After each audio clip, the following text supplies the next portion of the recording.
Muito bem, então muito boa tarde a todos. É um gosto estarmos aqui hoje em mais uma Smart Education Online das que fazemos há já 6 anos, portanto, para um ou outro ilustre participante que nunca tenha estado, portanto, isto são sessões que nós fazemos com alguma regularidade. É uma caminhada, é um percurso que iniciamos há 6 anos e poucos meses, portanto, já fizemos mais de 250 sessões, portanto, já temos aqui, de facto, um historial relativamente consolidado.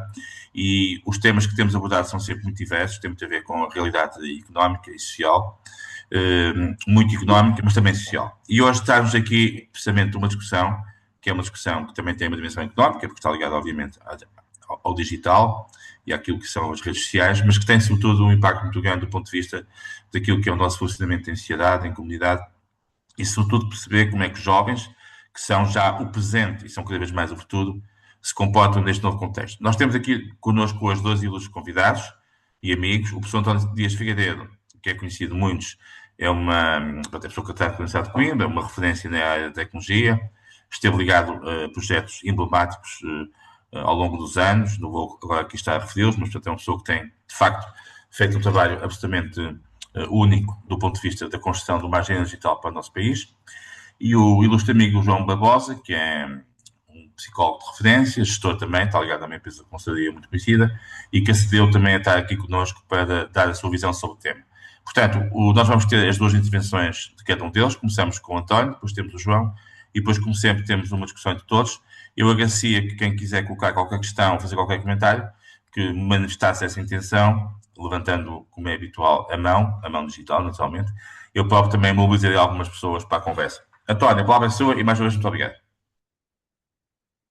Então, muito boa tarde. É de facto um gosto estar aqui, participar nesta iniciativa excelente do Jaime Quezado. Eu vou, no fundo, a minha função nestes primeiros minutos é provocar a discussão, não é? No fundo, lançar a discussão que teremos a seguir. E, portanto, eu vou referir, no essencial, vou referir três aspectos que me parecem importantes. Por um lado, em que medida, de que forma é que os algoritmos das redes sociais manipulam emocionalmente os jovens. Depois, em que medida, qual é, que possibilidades temos nós de capacitar os jovens e os pais dos jovens, enfim, os familiares, para os ajudar a superar isso? E depois, um terceiro ponto, que medidas institucionais e estratégicas poderemos nós tomar? Repare-se que isto é um problema grande, é um problema recente, não é? Tem 15 anos, praticamente começou, as redes começaram a surgir, as redes sociais começaram a surgir em 2010, mas tiveram uma influência cultural imensa, porque transformaram em larga medida a forma como as crianças convivem, as crianças e os adolescentes convivem e desenvolvem a sua identidade e se desenvolvem integralmente. Eh, Praticamente as relações sociais que antes serviam para o desenvolver as crianças e criar a sua identidade, transferiram-se praticamente todas para o virtual. Mas começando pelos algoritmos, eh, os algoritmos que estão por trás das redes sociais eh, são de facto concebidos para maximizar a participação das pessoas. No fundo, eles são gratuitos, ou pelo menos na sua as formas mais divulgadas são gratuitas, mas eles ganham imenso dinheiro a vender, no fundo, a vender informações sobre as pessoas que interatuam com eles. E por isso eles querem, de facto, cativar as pessoas e mantê-las ligadas às redes. E para isso fazem, de facto, uma manipulação emocional muito, muito forte. E fazem-no explorando as suas vulnerabilidades psicológicas. No fundo, no essencial, o que eles procuram é estimular os mecanismos neuronais de gratificação, que isto é uma característica do ser humano. O ser humano, inclusive, para poder aprender, tem que ter prazer quando descobre algo de novo. E, de facto, o que eles fazem é explorar de forma abusiva essa necessidade que o ser, essa tendência, essa forma de funcionar do ser humano. Evidentemente que este prazer em descobrir novas coisas, em estar, em obter resultados, é muito importante. No fundo, não viveríamos se não o tivéssemos, mas ao mesmo tempo, quando abusivo, provoca vícios e provoca dependências, e é isso que está a acontecer. O que eles fazem, por um lado, o que os algoritmos fazem, por um lado, arranjam gratificações, como o like, ou o gosto, o adoro, as notificações, passam o tempo a mandar notificações, os prémios simbólicos. eh, no fundo, estão sempre a criar o desejo de criar nos jovens e em quem está ligado às redes sociais o desejo de ver mais, de ir ver mais, voltar lá, tornar a ver. Ao mesmo tempo, como são mecanismos sociais, eh, criam, ou seja, que cada um pode ver o que é que os outros estão a fazer e como é que os outros estão a viver, eh, e gera um outro fenómeno que é muito aproveitado, que é o receio de ficar excluído. Muitos jovens pensam que se não estiverem ligados não vão ver o que é importante e, portanto, querem estar ligados sempre para não ficarem excluídos de tudo o que se passa. Um outro problema é que, como facilitam muito a comparação social, tem efeitos que podem ser dramáticos na autoestima e enfim, na própria criação da imagem corporal, sobretudo mais nas raparigas que são muito sensíveis a essa influência. Por outro lado, criam aquilo que os ingleses chamam, os americanos chamam bolhas exclusivas e câmaras de eco. O que é que são estas bolhas exclusivas e câmaras de eco? São, de facto, espaços criados dentro da rede, onde eles só veem aquilo de que gostam, só veem os amigos que lhes dizem alguma coisa e não veem nada de que não gostam. Portanto, ao fazer isso, perdem completamente a sua capacidade para entender e até para se interessar em pontos de vista diferentes. Por outro lado, dão prioridade a conteúdos que evocam emoções fortes e sentimentos de ódio, indignação, e incentivam eh, um envolvimento permanente. Tem uma série de truques, por exemplo, o truque de quando se vai a mexer o cursor, lançar um vídeo é uma maneira de, com esse vídeo, pôr a criança ou o adolescente mais um bocadinho ligado. Portanto, este é o aspecto dos algoritmos. São, de facto, muito eficazes, muito profissionais na exploração destas fragilidades. Um outro aspecto que eu penso que é importante, e agora, digamos, o reverso disto, é que nós temos que preparar, temos que ser capazes de capacitar os adolescentes para reagirem. Fala-se muito na criação da autonomia. Aliás, os nossos sistemas de ensino deviam criar muito mais autonomia, deveriam criar muito mais pensamento crítico, deviam criar muito mais autoconsciência. Eu penso que um dos grandes desafios da educação eu diria dos próximos anos já, se não já atualmente, deve ser criar muita autonomia, emancipação, criar autoconsciência, criar sentido crítico. Eh, a partir do momento em que se consiga avançar um pouco nesse sentido, começa-se a conseguir conversar com eles. Começa-se a conseguir, por exemplo, desenvolver uma literacia. Mas é só depois de se ter conseguido conquistá-los para este tipo de diálogo. E nessa altura eles começam a perceber como é que estão a ser manipulados. Eles conseguem, de facto, entender, veem quando é que são manipulados, podem criar as suas defesas, podem escolher os conteúdos, podem decidir quais são os conteúdos que desencadeiam ansiedade, quais é que são os que causam inveja e ódio e podem ganhar a disciplina para não se deixar induzir na atração digamos, desses apelos. Eh, e, portanto, esse é um dos aspectos essenciais, é que nós temos que emancipar os jovens, temos que fazer um esforço muito grande para os emancipar, para que eles possam decidir sozinhos. O outro aspecto é que nós devemos cultivar hábitos online saudáveis. E às vezes é muito fácil, parece que é muito difícil, porque eles no início resistem muito, mas depois até acabam por concordar muitas vezes. Portanto, estabelecer limites de tempo, estabelecer zonas onde o telemóvel e as redes sociais não entram, como seja, por exemplo, os quartos de dormir, as refeições, as casas de banho, evita, portanto, zonas onde se estabelece esse pacto. Aí não se usa, não se reage, não se utilizam estas funcionalidades. Habituarem-se a desativar as notificações que os distraem e que os fazem, enfim, desviar. Uh, E isto é, a meu ver, muito importante que consigamos, nós dá-me ideia que às vezes não nos apercebemos, mas o problema que está a acontecer é que muitos desses jovens estão a deixar de ter conflitos. E o conflito é muito importante. É preciso, para se aprender a viver em sociedade, tem que se saber resolver conflitos, tem que se participar em conflitos, tem que se estar exposto a ideias discordantes. E, portanto, o que começa já a acontecer é que alguns desses jovens estão inaptos, completamente inaptos para trabalhar profissionalmente em sociedade.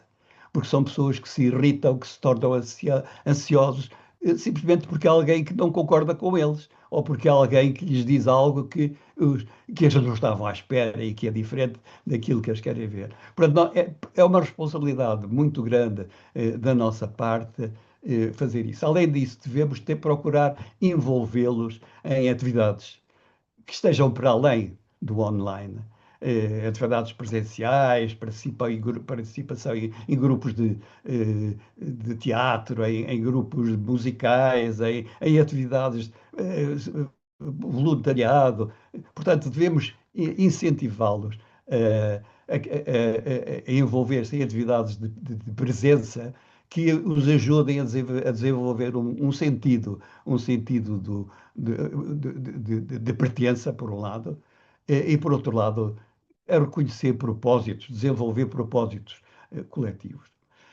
Finalmente, portanto, estes eram os dois primeiros pontos que eu queria dizer. Por um lado, e como é que atuam os algoritmos. Por outro lado, aquilo que nós devemos procurar que os jovens façam. Mas eu penso que nós precisamos de medidas, para além disso. Precisamos de pensar a prazo. E pensar a prazo e em termos estratégicos, em termos educacionais, e em termos políticos. E, portanto, precisamos de fazer muito mais.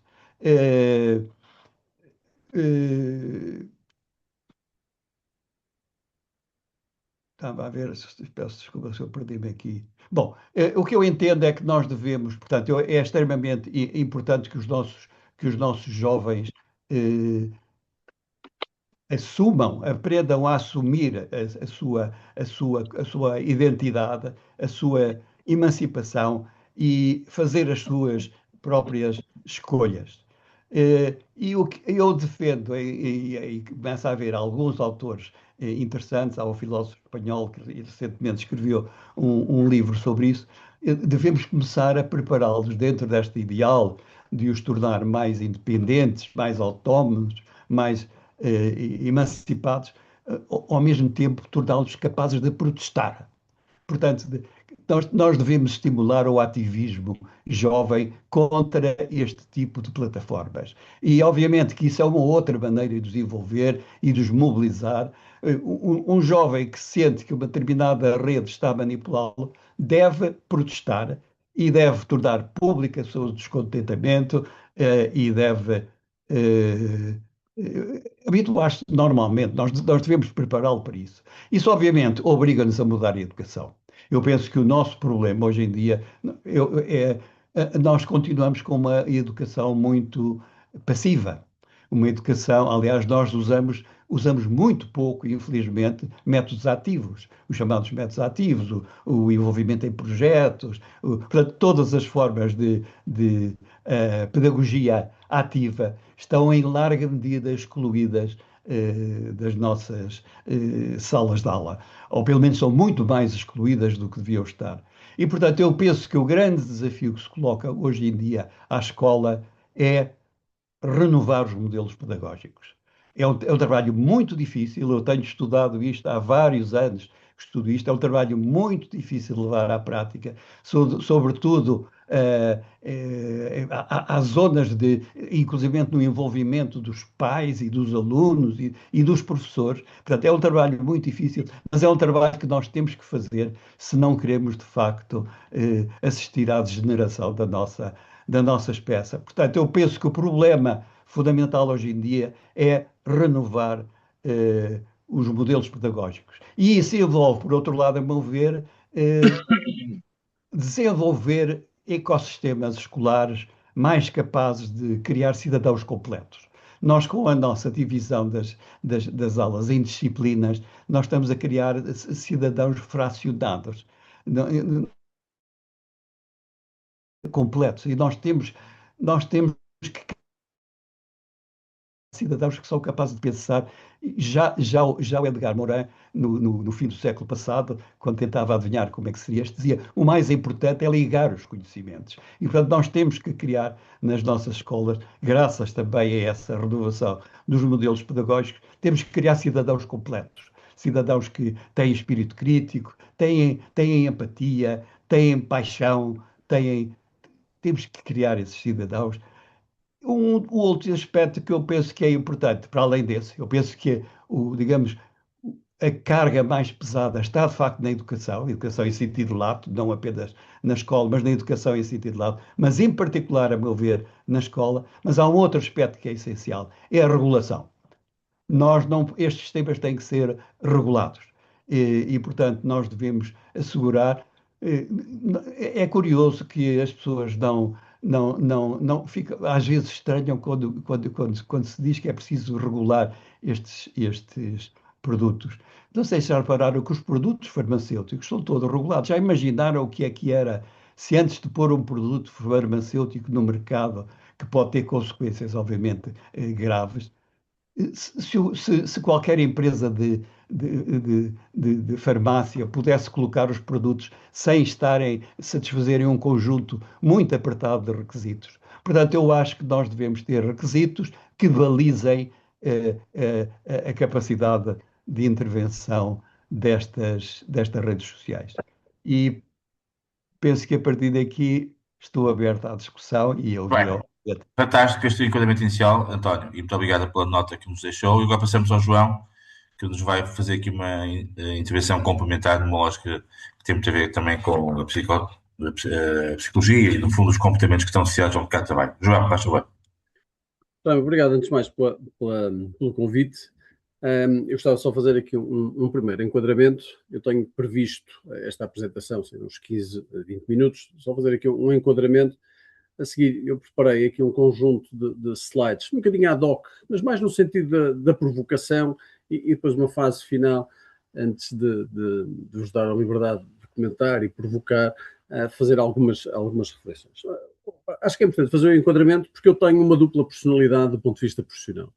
Eu sou, como background, eu sou psicólogo, faço psicoterapia em consulta privada desde 1989 e tive a sorte de ser convidado para entrar numa multinacional e sou, desde 1990, trabalho nessa multinacional. Hoje sou o CEO dessa empresa e tenho o prazer de coordenar 13 equipas em 13 países diferentes, o que me tem proporcionado algo em termos de autorrealização excelente, muito bom, que é conhecer o ser humano em diferentes contextos sociais, culturais, e, portanto, era esta equação de segundo grau entre a minha prática como psicólogo clínico e a gestão de uma multinacional, porque não consigo deixar que uma não tenha a ver com a outra. E, portanto, é neste contexto que eu gostava que vissem que vão ouvir aqui o lado da psicologia e depois o lado da gestão.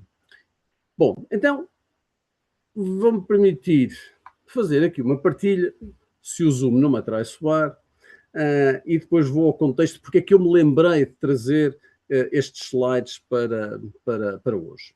Ok. Ora lá.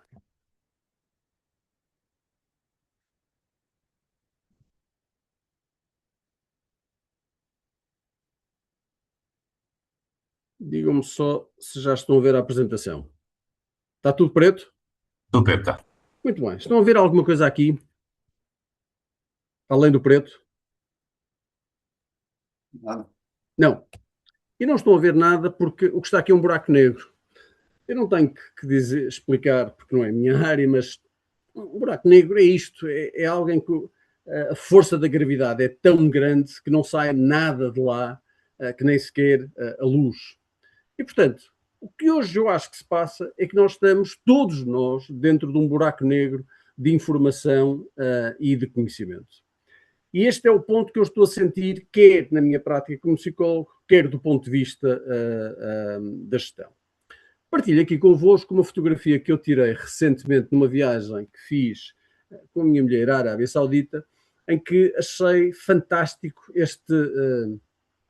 esta informação que estava junto de um templo muito, muito antigo, e gostei particularmente destes três aspectos, que é esta lógica de nós apreciarmos, de entendermos e admirarmos. E porquê? Porque eu, de facto, quem está dentro de um buraco negro, acho que hoje não está a conseguir fazer isto. E, portanto, se nós pensarmos de toda esta escala animal que nós temos aqui, do ser humano até uma célula, quem são os únicos que supostamente conseguem apreciar, entender e admirar? Eu parto do princípio que só há uma resposta possível, pelo menos em teoria, não sei se na prática isto hoje está a acontecer, que é seremos nós que temos esta capacidade de conseguir fazer estas três coisas. E porquê? Bom, temos uma variável que é o tempo. E há uma definição que eu gosto muito de tempo, porque ela demora muito tempo a ler. Que é o tempo perguntou ao tempo qual é o tempo que o tempo tem, e o tempo respondeu ao tempo que não tem tempo para dizer ao tempo que o tempo do tempo é o tempo que o tempo tem. Nós precisamos de tempo para ler a definição de tempo.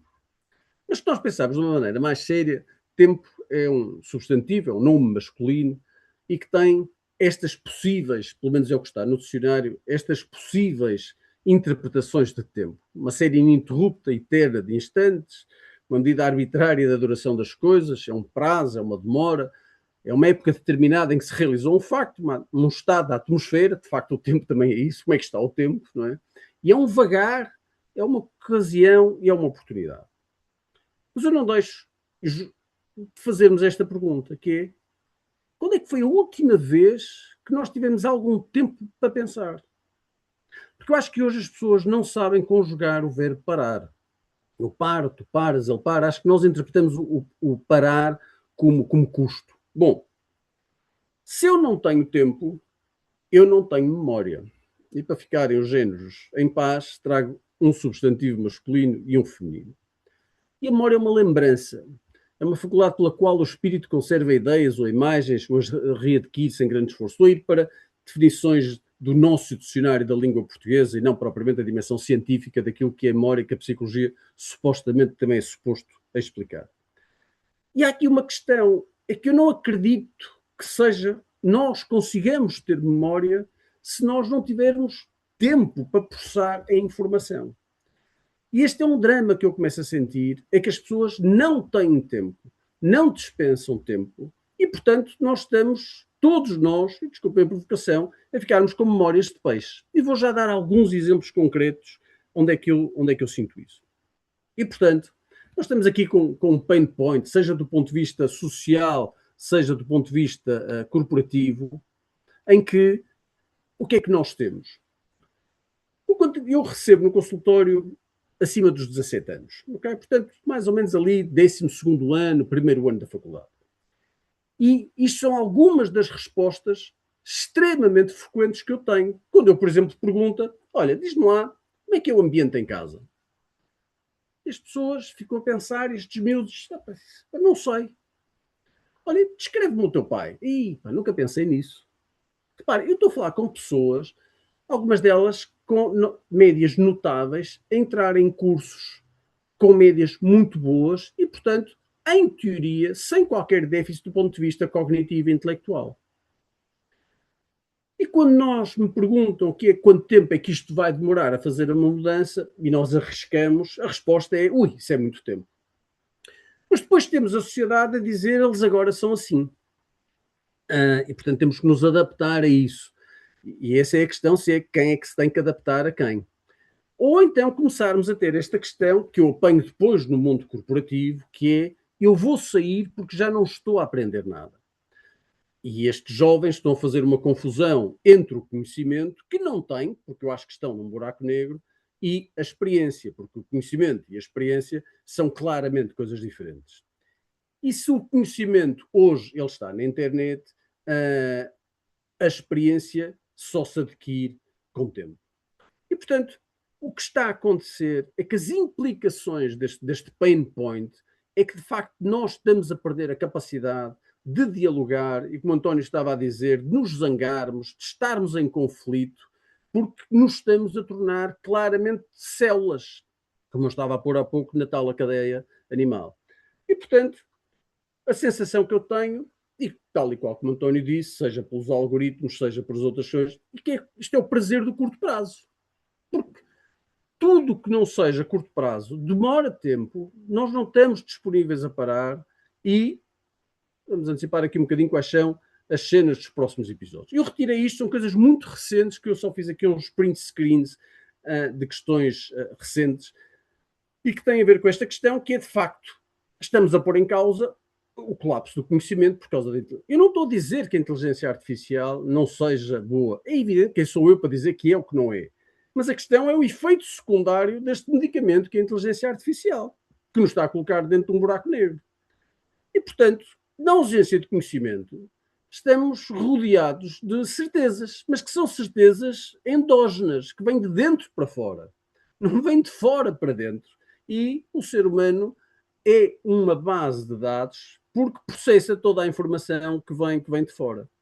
E, portanto, voltamos outra vez aqui a esta questão, que é, nós estamos a desencorajar de parar, a desencorajar de pensar, e, portanto, inevitavelmente, a consequência disso é que hoje eu vejo no consultório que eu tenho miúdos de 17, 18 anos que discutem com a namorada ou com o namorado por WhatsApp. Ou então até querem dizer uma coisa ao pai ou à mãe e mandam um WhatsApp. E depois é evidente que estamos num buraco negro.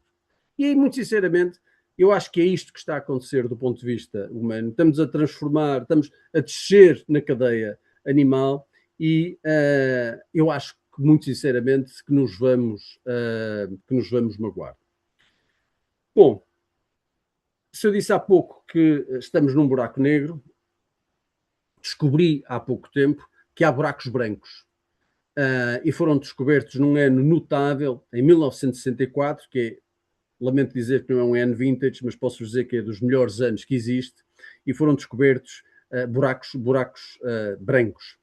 E a questão que nós hoje temos que ter é se, de facto, vamos pôr o cérebro aqui ou vamos colocar o cérebro aqui. Porque se nós colocarmos aqui, de facto, nós vamos definhar do ponto de vista social, da capacidade de discutir, da capacidade de dialogar, de confrontar.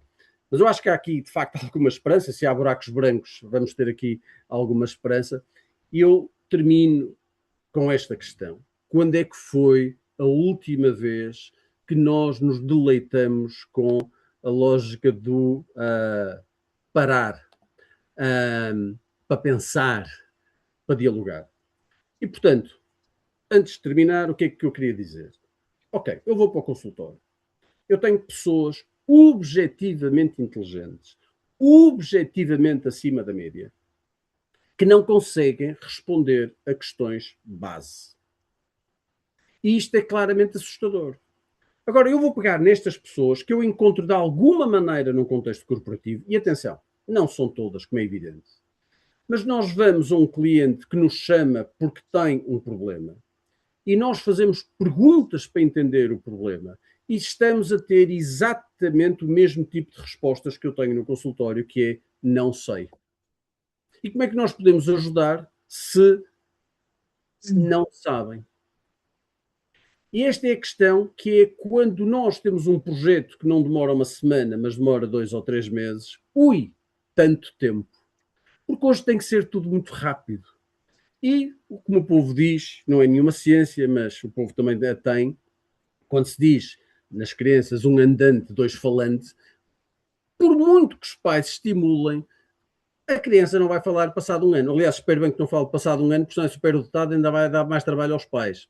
Portanto, há um tempo de maturação que nós temos que ter a coragem, de facto, de saber conjugar o verbo parar, porque se nós, e em síntese, se eu não paro, eu não processo informação, se eu não processo informação, eu não tenho memória, e se eu não tenho memória, eu vou-me tornar claramente numa célula, porque eu deixo de conseguir ter competências do ponto de vista de socialização, seja do ponto de vista afetivo, seja do ponto de vista corporativo. E, portanto, abusando deste convite que o Jaime fez, queria trazer para aqui estas duas dimensões, não apenas a dimensão das redes sociais, mas tudo, eu diria que é o back-office das redes sociais, ou as consequências de nós nos estarmos a tornar seres não humanos. E, portanto, era esta provocação de fim de tarde que eu queria trazer para aqui. Pronto, vamos então iniciar aqui a discussão. Como disse, quem quiser levantar a questão, comentar, que o faça levantando a mão, e de qualquer forma posso, desde já, enquanto não houver ninguém que o faça, suscitar Eu aqui. quero, Jaime, só estou através do telemóvel e não consigo levantar a mão aqui no telemóvel. Mas quem está a Mas falar? se estiverem a ouvir, Elsa Veloso. Elsa, sim senhor, como te gosto, força à vontade, como te gosto. Força. Olá, boa tarde a todos. Queria cumprimentar, foi uma excelente exposição. Tenho muito interesse neste tema. É algo que me apaixona, que tenho vindo a estudar e a refletir. Mas como sou advogada, não posso deixar de introduzir uma questão que o seu professor no início falou, que é exatamente existir uma intervenção política. E a intervenção política já existe. Como sabem, a Austrália aprovou uma lei de proibição dos menores de 15 anos de acederem às redes sociais. Espanha e França estão exatamente nesse sentido e foi aprovada em Assembleia da República uma lei que proíbe menores de acederem a redes sociais. Portanto, do ponto de vista jurídico, do ponto de vista político, existe efetivamente um movimento, porque existe completa consciência que há um impacto das redes sociais na saúde mental, há uma exposição precoce dos menores com as consequências todas que já foram aqui explicadas, existem ciberbullying, expressões algorítmicas, e, portanto, estamos a permitir que crianças entrem sozinhas num ambiente desenhado para maximizar a retenção, a exposição e monetização da atenção, não é? Portanto, este regulamento, esta lei foi aprovada. O que era bom era que todos soubéssemos que há regulamentação. Normalmente não existe falta de regulamentação, existe falta do conhecimento da regulamentação, do que essa regulamentação diz e quais são as consequências efetivas. E a consequência efetiva da regulamentação foi algo que não foi abordado até agora, que é há uma transferência da responsabilidade para quem ganha dinheiro com o espaço mental dos menores, que são as plataformas. Portanto, as plataformas têm que ser desenhadas privacy by design e têm que garantir que não deixam os menores acederem a essas mesmas plataformas. Portanto, tem que, ou por um token anónimo, ou por outros sistemas de retenção, que estejam compliant com o RGPD. Porém, acho que é importante dizer que todo este caminho de responsabilização de quem vicia, de quem vende dopamina, de quem vende o tempo mental dos menores, está regulamentado na Austrália, em França, em Espanha, e foi aprovado na Assembleia da República uma política que visa responsabilizar as plataformas para que os menores não possam aceder online a essa selva digital. Portanto, era só este contributo que eu queria dar, porque existe efetivamente já a legislação e aprovada em Portugal. Muito bem, Elsa, sim, senhor, muito oportuno, e Elsa é de facto uma coisa destes tempos. António e João, se não se importarem, juntamos mais duas questões, está bem? E assim temos uma dinâmica maior. Nuno Carrapatoso, por favor. Muito obrigado. Foi um gosto escutar estas duas excelentes intervenções. Eu aproveito esta oportunidade para vos contar que há 2 anos criei o projeto a que chamei Desconectados. Todos podem aceder ao site que eu criei e que tenho levado às escolas, universidades e outros contextos uma sessão a que chamei Mais Vida, Menos Ecrãs, e em que aborda exatamente este tema, o tema das redes sociais e dos ecrãs e dos enormes impactos que isto está a ter na nossa vida, naquilo que somos, na forma como interagimos, na saúde mental, nas relações, nas emoções, na própria democracia. Portanto, é sem dúvida um dos grandes temas da atualidade. Eu fui lendo vários livros sobre este tema, li A Sociedade do Cansaço, li este que é o Lost Connections, li aqui o Intoxicação Digital, do Augusto Cury, o Sem Foco também, este que é A Geração Ansiosa, do Jonathan Haidt. E são livros que relatam isto. Por exemplo, este do Jonathan Haidt recolheu vários dados de hospitalizações e dados clínicos de aumentos do nível de depressão, de ansiedade, de automutilação nos jovens. E tudo isto fez-me criar o Desconectados, e tenho tido o privilégio e a responsabilidade e a honra de ir às escolas, e ainda hoje, por coincidência, dei uma sessão. E é muito interessante, na primeira intervenção, ter-se referido a palavra propósito, porque a razão porque todos nós, porque não são só os jovens, somos todos nós, nos perdemos às vezes no scroll infinito das redes sociais, é porque provavelmente deixámos de sentir que temos algo mais valioso a que dedicar o nosso tempo. Isto por um lado, e é muito isto que eu levo também aos jovens, esta ideia de eles pensarem nas coisas mais importantes da vida deles e na perda de tempo que têm nestas plataformas. E vou-vos dar aqui 3 indicadores que para mim são muito preocupantes. Um deles... Não. É que assim depois há alguma comunidade também para dar espaço a outras pessoas. Mas pode, continua à vontade. Um deles. Nestas conversas eu pergunto aos jovens quanto tempo é que eles passam nas redes sociais, e mais do que um referiram que passaram 12 horas de um dia de fim de semana seguidas nas redes sociais, no TikTok ou no Instagram. Portanto, estamos a falar de um dia inteiro.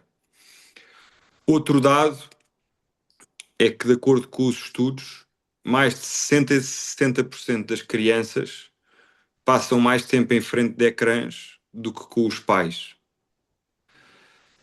Portanto, são dados realmente perturbadores. Portanto, eu só queria, no fundo, transmitir-vos que tenho este projeto, que é o Desconectados, que tenho tido estas interações com os jovens e que estou dedicado a isto, e, portanto, tenho todo o interesse em unir esforços com quem quiser também continuar a combater estas forças muito, muito poderosas das redes sociais. Estamos a falar das empresas mais poderosas do mundo. E agradecer ao Jaime esta oportunidade e agradecer as duas intervenções muito interessantes. Obrigado. O Nuno tem feito um trabalho fantástico, e um dia destes temos aí também que fazer uma sessão sobre a sua experiência. Obrigado. Para terminarmos esta primeira ronda, Bruno Padinha, uma pessoa muito ligada também à parte digital e que tem muito ligada aos mídias, quer também fazer algum comentário, alguma questão antes de passarmos aos oradores? Sim, talvez 10 ou 20 questões que me... Estou a ver aqui a Luísa Schmidt, mas a Luísa fica para uma segunda ronda. Está bem, Luísa? Como tu gostas? Provavelmente tenho umas dezenas de questões na cabeça, porque isto é algo com que me preocupo já há algum tempo, e como disse há pouco antes de começarmos, e penso que muito disto afeta também as outras gerações, mas no caso dos jovens, porque são o futuro e porque se estão a formar como pessoas e como indivíduos, é naturalmente ainda mais preocupante. Mas eu gostava de tentar olhar aqui para um lado positivo. A Ana há pouco referiu isso, que também há aspectos positivos, e o que gostava de ouvir dos oradores é a sua perspectiva sobre como equilibrar, não é? Ou seja, porque claro que uma solução dramática seria simplesmente vedar-lhes o acesso, e em alguns casos isso se calhar é necessário, como a legislação que está a ser introduzida, mas provavelmente há formas também construtivas de abordar esta questão, e tinha curiosidade em saber a vossa perspectiva. Muito bem, António e depois o João, e passamos a uma segunda ronda, está bem? António, faz favor. Ok. Eu gostava, relativamente à questão da proibição do australiano, eu penso que ainda há muito mais para fazer e há trabalho muito mais sério. Eu diria que a proibição é a solução simples e que não resolve, não resolve no imediato, no curto prazo. Eu penso que nós temos um problema, de facto, de curto prazo, porque fomos apanhados desprevenidos, mas eu acredito que só é possível, de facto, conviver com as redes sociais, e quem diz as redes sociais diz depois também com a inteligência artificial, só é possível com emancipação, com capacidade, com autonomia da parte. Eu costumo dizer que imaginemos uma família que vive numa floresta. A família vive numa floresta, uma floresta virgem, eh, e tem crianças. O que é que faz às crianças? Proíbe as crianças de irem para a floresta ou desenvolve as crianças transformando-as em exploradores, que vão explorar a floresta e encontrar, obviamente, o seu caminho.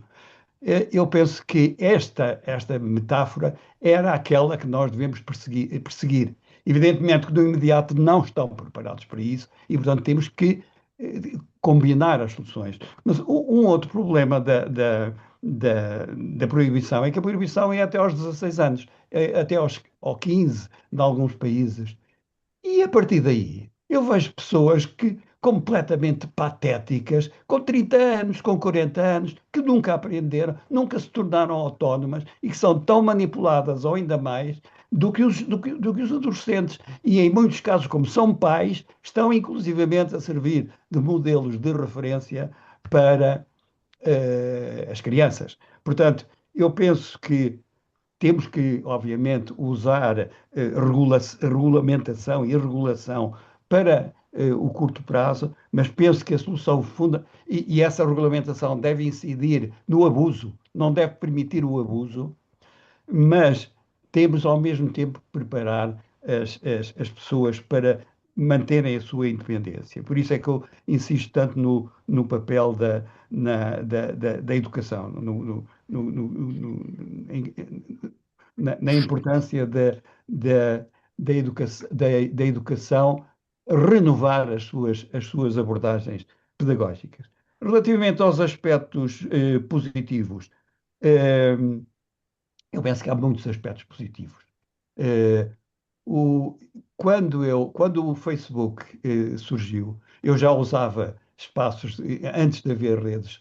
Aliás, antes de haver internet, eu usava ligações via telefone, mas quando surgiu o Facebook, eu achei que a ideia era interessantíssima, porque estava a criar um espaço de interação entre as pessoas. E, portanto, permitia desenvolver inteligência coletiva. Aliás, eu continuo a insistir, eu continuo a intervir no Facebook e aquilo que eu procuro fazer é precisamente pôr posts em que eu procuro contribuir para a inteligência coletiva. Portanto, pode-se de facto construir inteligência coletiva em grupos, em comunidades que se criam online. Quando surgiu a pandemia, houve um grupo criado no Facebook, um grupo que ao fim de alguns meses, ao fim de 3 meses, tinha 30 e tal mil professores, era um grupo de professores que se ajudavam uns aos outros, era uma comunidade com 30 e tal mil professores que se ajudavam a dar aulas na altura em que a pandemia, de facto, os obrigou a ligar online. Portanto, tem aspectos muito positivos e, portanto, eu acho que o fundamental é regular para evitar abusos, mas desenvolver e emancipar as pessoas e não só começar, obviamente, por emancipar as crianças, as próximas gerações, mas fazer um esforço muito grande para criar emancipação. Já agora, para as pessoas da área da educação, eu lembro-me que o grande a grande contribuição, digamos, o pedagogo que mais contribuiu para os ideais de emancipação foi o Paulo Freire. E o Paulo Freire, precisamente, defendia que é pelo conhecimento, é pela emancipação que se constrói a liberdade. A liberdade, se nós queremos construir liberdade, temos que construí-la a partir da emancipação. É essa a minha. Muito bem. Excelente. João, por favor. Bom, Bruno, eu agradeço-lhe a oportunidade de estar a provocar-nos para pensar em soluções, porque há. E fez-me lembrar, enquanto o António esteve a responder, eu, na minha geração, a Majora, que havia aqueles jogos de tabuleiro, tinha uma publicidade que eu achava muita piada, que era jogos dos 8 aos 80. Eu não percebo nada da regulamentação, mas eu acho que a regulamentação devia ser dos 8 aos 80. Porque o problema não são os jovens que utilizam só o telemóvel. E, portanto, estamos a pôr o problema na parede que está com umidade e não estamos a ver qual é a telha que está partida, porque é por aí que a água está a entrar. Eu lembro-me do verão do ano passado, quando estive de férias com a minha mulher, que nós fomos saltitando de um lado para o outro e que estivemos em sítios diferentes e sistematicamente, aos pequenos almoços, nós tínhamos casais sozinhos de 50, de 60 anos que estavam os dois ao telemóvel e que não falavam, e que havia famílias que estavam nos restaurantes e no coffee break, no pequeno almoço dos hotéis, e que estavam todos com telemóveis.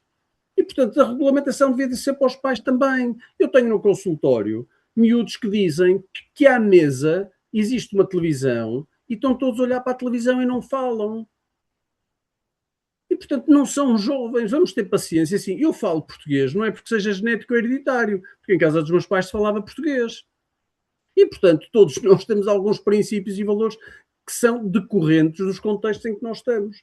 E, portanto, muito sinceramente, eu acho que nós temos que pensar em toda a dimensão das idades e não meramente apenas nos jovens. Os jovens são produto daquilo, também produto, na minha opinião, daquilo que acontece ou não acontece em casa. Muito bem. Passamos a uma segunda ronda, antes de passar ao José Figueiredo, que já passa a Luísa Schmidt, depois passa ao José Figueiredo e outras pessoas. Luísa.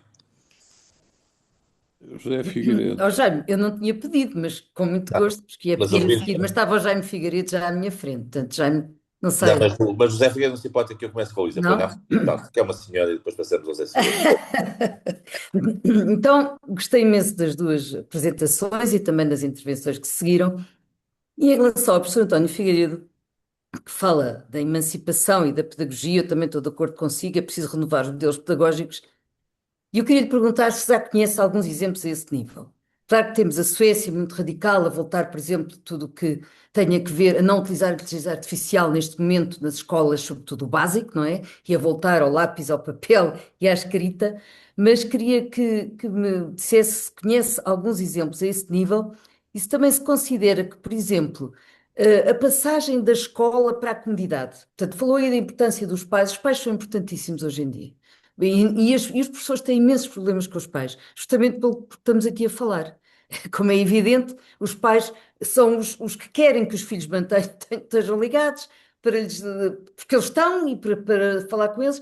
Portanto, há aqui um problema com os pais e com a comunidade. Portanto, como é que veem também a intervenção, por exemplo, de movimentos cívicos locais e a capacitação dos jovens através de movimentos cívicos locais ou, por exemplo, projetos e atividades que sejam logo, no fundo, aquela questão que sabemos sempre que é a abertura das escolas à comunidade e à autarquia, evidentemente.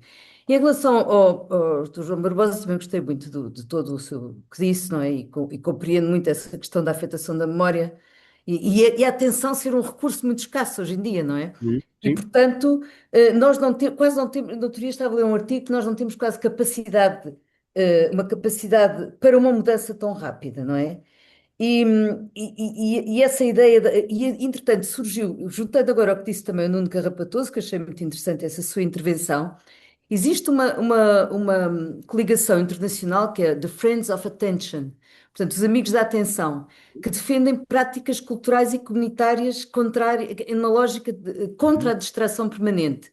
E isso é um movimento muito interessante, que podíamos também, não sei se existe em Portugal, se não, mas que podia ser muito interessante também juntar, porque já há casos, isto já está pensado, digamos que mais rapidamente e mais como sempre, noutros países do que nós, não é? Por diversas razões, não é? Mas culturais, etc. E, portanto, podia ser muito interessante também essa coligação e criar estes movimentos e juntar aqui forças neste sentido. Porque hoje em dia, como nós sabemos, só para terminar, as escolas portuguesas, sobretudo as públicas, não é? Que é onde a maior parte das pessoas são muito complexas. Estão neste momento a viver tempos extremamente difíceis. Eu acho que devia ser, para mim, era o grande investimento deste país, era na educação outra vez. Devia haver aqui outra vez uma renovação e um investimento muito grande a este nível, mas percebemos as dificuldades das escolas sozinhas e dos professores, com a sobrecarga que têm, e não estou a falar dos universitários, eu digo sempre que eles deviam ganhar mais do que os universitários, porque é um trabalho importantíssimo. Mas pronto, era só deixar estas Muito notas. bem. Passamos então ao José Figueiredo, faz favor, e obrigado por não ser importado que a Luísa começasse. Faz favor. Ok, obrigado. Eu acho que a questão dos 8 aos 80 tem todo sentido, porque de facto hoje em dia há milhares de estudos que mostram que a terceira idade está a ficar tão agarrada como aos jovens e, portanto, é obviamente uma questão a resolver.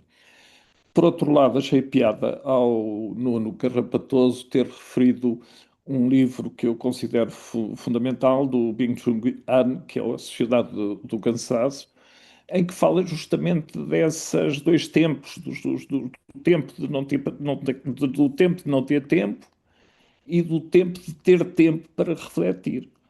Ele põe isso em termos que às vezes, olha, que o ChatGPT, por exemplo, se estampa, porque eu pergunto o que é que o Bing Yan entende por negatividade e positividade, e o tipo responde completamente mal, porque a negatividade deste filósofo tem a ver com o Tao, e a negatividade é não perturbar. Portanto, positivo é um tipo que intervém demais, negativo é quando não perturba. Mas não era isso que eu queria dizer. O que eu queria dizer é basicamente o seguinte: o Demings, que foi uma grande autoridade na qualidade, toda a gente atribui ao Demings uma frase que é: o que não se mede não se consegue melhorar. Mas não é verdade. O Demings não disse nada disso. O Demings disse que há milhares de coisas que não se conseguem medir e que se conseguem melhorar. Eu julgo que são as tais coisas que estão, como o João disse, no tal buraco negro. Isto é, nós temos que aprender a navegar no buraco negro. Nós temos que mobilizar os jovens a navegar neste buraco negro. Já agora só mais uma referência, há um tipo que já morreu infelizmente, mas tinha muito interesse, que era que era um tipo um professor da LSI em Londres, que escreveu um livro que se chama From Control to Drift. E eu acho que também é uma coisa que nos deve levar a pensar, e que está ligado com o que o Byung-Chul Han diz: se nós controlamos demasiado, estragamos. E, portanto, nós precisamos de um certo drift para ser criativos. E nós temos que passar essa ideia aos jovens e às pessoas em geral. Isto é, navegar sem carta. Tentar mobilizar as pessoas para, pelo menos de vez em quando, navegarem sem carta. Era só isto. Muito bem. Nós temos aqui connosco o Alexandre Santos, que está ligado à Startup Portugal, é o presidente, e eu sou muito ligado também às novas tecnologias. Não sei, Alexandre, quer também comentar, colocar alguma questão? Não sei se está a ouvir.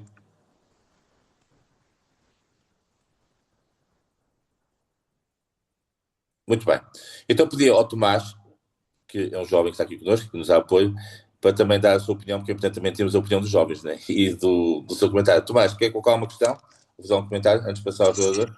Sim, posso colocar uma questão.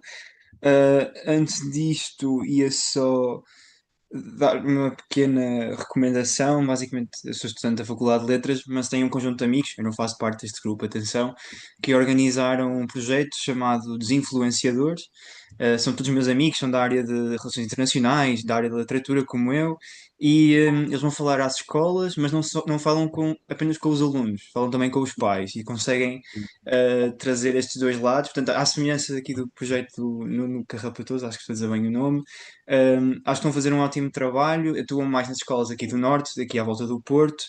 E pronto, era só mesmo para divulgar, porque acho que é um projeto exemplar. Queria fazer duas perguntas, mas eu vou tentar ser rápido.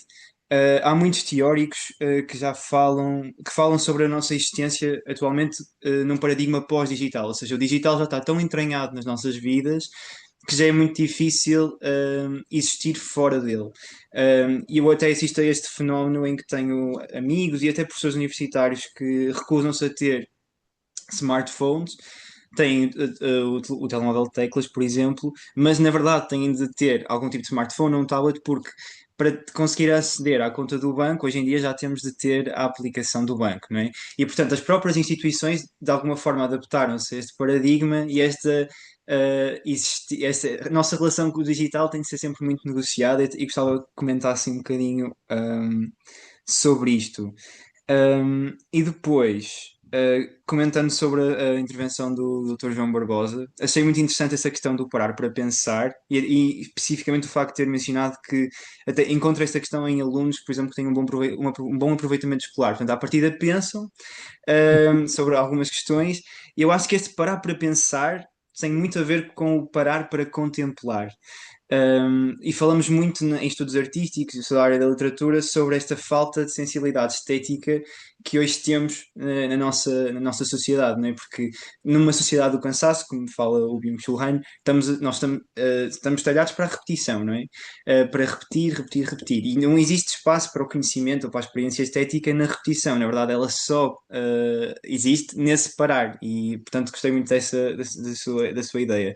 E gostava que desenvolvesse, criar um bocadinho qual o papel da cultura, quais as potencialidades da cultura nesta desformatação de uma sociedade do cansaço e de uma sociedade da repetição e que não para pensar. Era isso.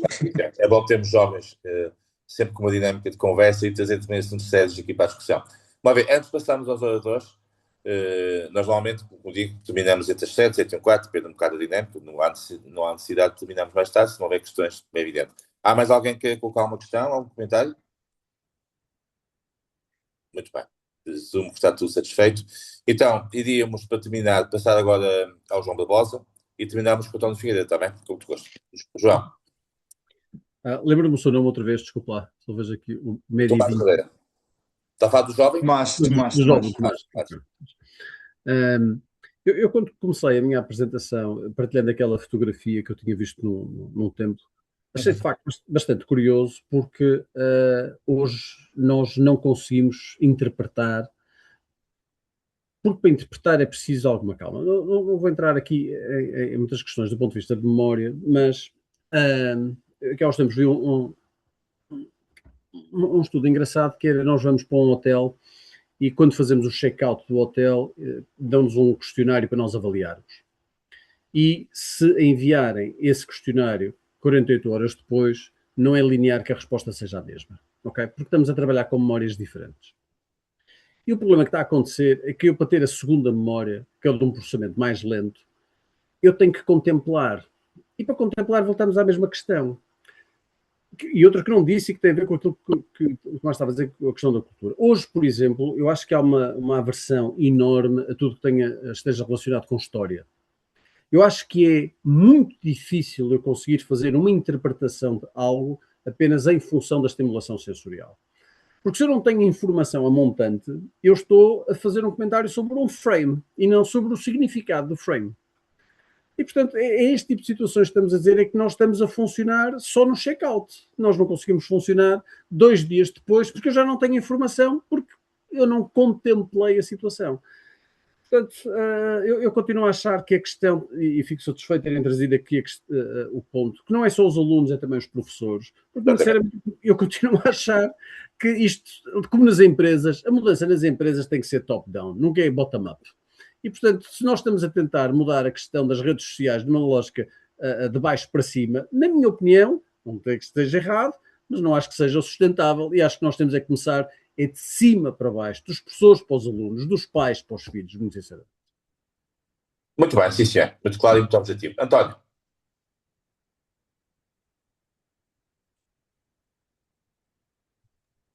Peço desculpa, já está ligado. Eu pus agora online o acesso a um texto que escrevi aqui há cerca de um ano sobre o tema e, portanto, quem Nós, quiser. portanto, António, como sabe, esse texto já foi partilhado no nosso grupo também. Eu tive o cuidado de o partilhar e recomendo. Ok. Bem, sim, Ok. sim.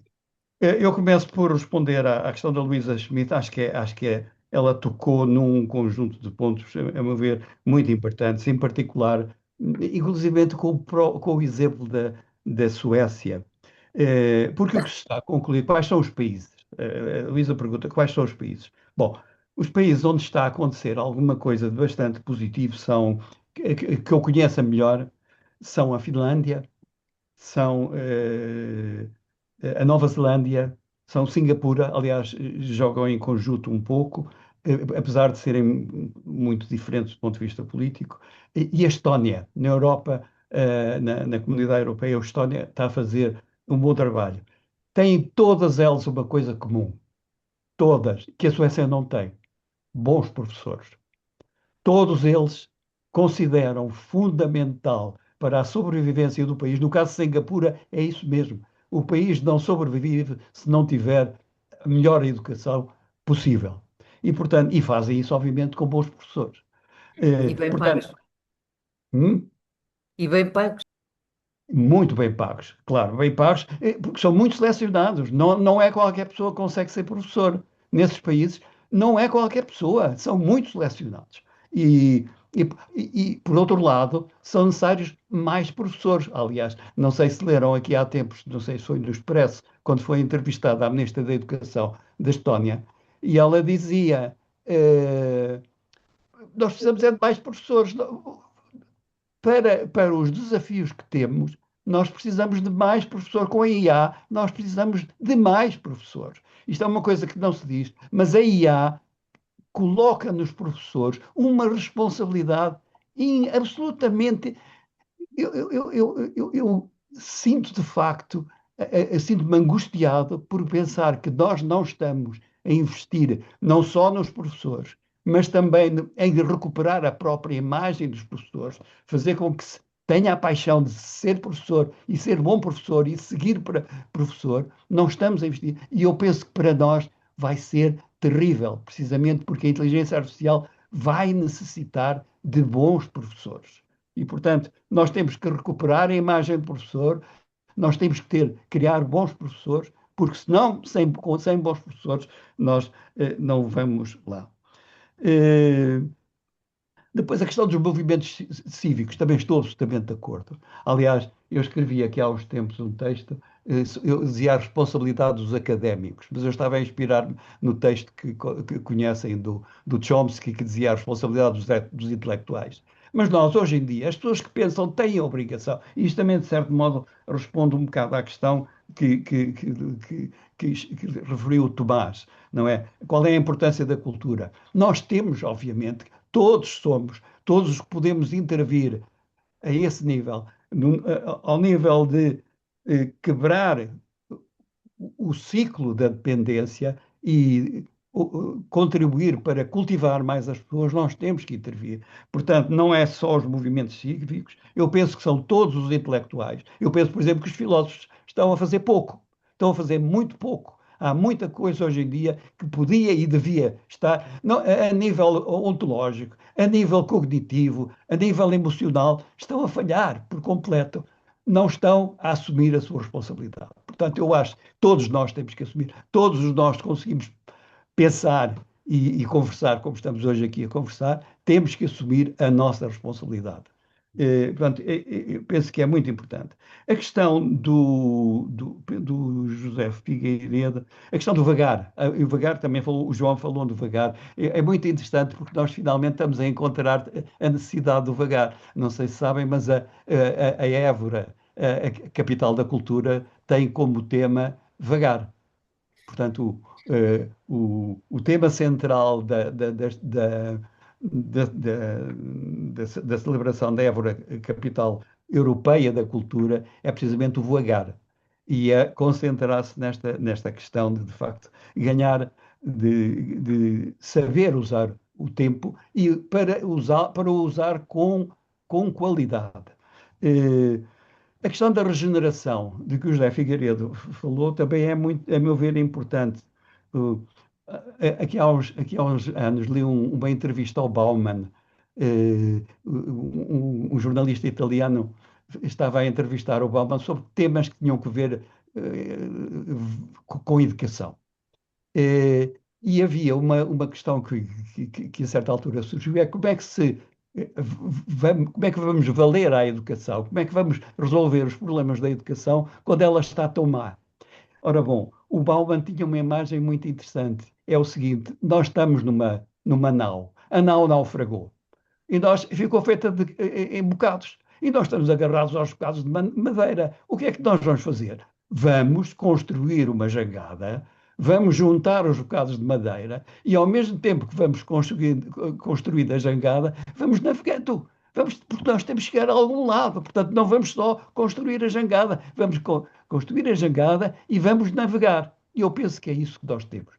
Nós não vamos conseguir resolver tudo, vamos ter muito trabalho, vamos ganhar muito se soubermos tirar partido das redes, aliás, das redes sociais também, se tivermos, mas sobretudo da inteligência artificial, mas temos que ter muito trabalho e eu voltaria a acreditar também muito nos professores, apostar muito nos professores. No caso da Suécia, é interessante porque já li alguns artigos, nem sei se foi o Schleicher da OCDE que dizia a certa que fazia um comentário um bocadito velado quando lhe perguntaram sobre a questão da Suécia, e ele dizia, pô, mas a Suécia não tem bons professores.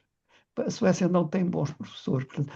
Não ficou muito claro o que é que ele queria dizer, mas se contrastarmos com a questão digamos, com a importância que os outros dão ao papel dos professores, acho que é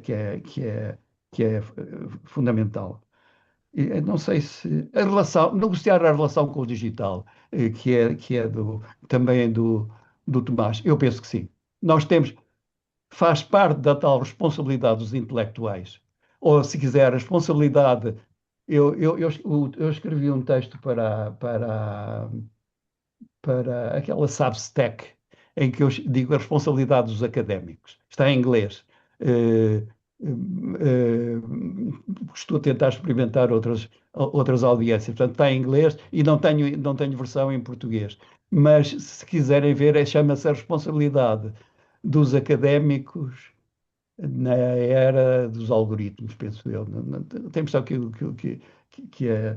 Tenho a impressão que é isso o tema. Portanto, eu acho que temos uma responsabilidade muito maior do que pensamos. Todos nós que pensamos temos que assumir a nossa responsabilidade para negociar enfim, negociar uma vida boa, um mundo melhor. Não é um mundo pior, é um mundo melhor. Nós podemos negociar um mundo melhor. Muito bem. António e João, muito obrigado pela vossa disponibilidade. Acho que foi um fim de tarde muito interessante. Este é um tema em relação ao qual nós iremos continuar com outros contextos e outras dinâmicas. Agradeço aos dois, acho que foram duas intervenções muito complementares. O António numa lógica mais conceptual, o João com a sua vasta e reconhecida experiência como gestor e psicólogo. E espero que tenham gostado, a gravação será depois partilhada. E continuamos. Continuação de uma boa semana para todos e continuamos, como diz a nossa amiga Luísa Schmidt, engajados no futuro, não é, Luísa? Com muito gosto. Sim, senhor. Sim, obrigado. Foi muito interessante. Obrigado. Obrigada. Dá pano para mangas. É uma matéria que dá pano para mangas. Exatamente. Boa semana, É um então. dia